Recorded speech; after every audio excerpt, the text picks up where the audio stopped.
मध्य पूर्व का आसमान एक बार फिर युद्ध की आग से रोशन हो उठा। 2025 की इस सबसे बड़ी सैन्य टकराव की शुरुआत हुई इजराइल के उस अचानक किए गए हमले से जिसे ऑपरेशन राइजिंग लायन कहा गया। इस ऑपरेशन के तहत इजरायली वायुसेना ने ईरान के न्यूक्लियर रिसर्च सेंटर्स नेटांज, फोर्डो और इस्फहान जैसे गुप्त ठिकानों पर टारगेटेड स्ट्राइक की। धमाकों से रेगिस्तान की जमीन थर्रा गई और दुनिया समझ गई कि यह कोई सीमित सैन्य कार्रवाई नहीं थी, यह एक इशारा था उस डरावने भविष्य की ओर जहां न्यूक्लियर जंग कोई कल्पना नहीं बल्कि हकीकत हो सकती है।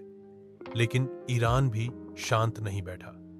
अगले ही दिन उसने अपने सैन्य इतिहास की सबसे बड़ी जवाबी कार्रवाई की। 300 से ज्यादा ड्रोन, मिसाइलें और बॉलिस्टिक हथियार तेल अवीव, हाइफा और यरूशलेम की ओर रवाना कर दिए गए।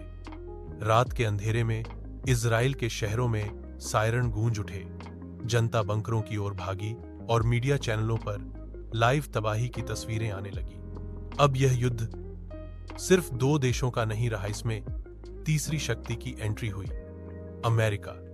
अमेरिका ने पहले तो केवल चेतावनी दी, लेकिन जब इजराइल पर ईरानी मिसाइलें गिरी तब वॉशिंगटन ने निर्णायक कदम उठाया।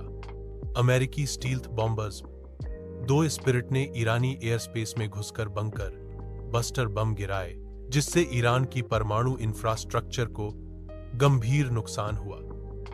यह कार्रवाई सिर्फ ईरान के लिए चेतावनी नहीं थी, बल्कि पूरी दुनिया को दिखाने वाला कदम था कि अमेरिका अभी भी भू राजनीतिक संतुलन का सबसे बड़ा खिलाड़ी है।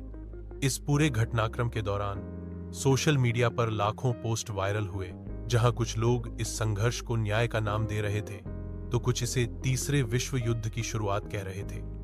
संयुक्त राष्ट्र की अपील, रूस और चीन की आपत्तियां और ओपेक देशों की चिंता के बीच 12 दिन बाद एक अस्थायी युद्ध विराम लागू हुआ।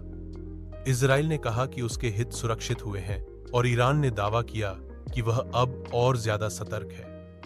लेकिन क्या यह वास्तव में शांति थी? नहीं, यह महज एक खामोश विराम था, एक तूफान से पहले की शांति।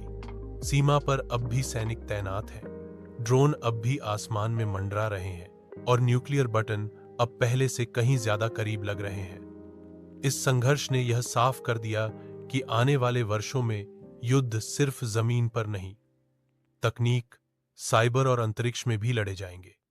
और इस बार पूरी दुनिया देख रही है।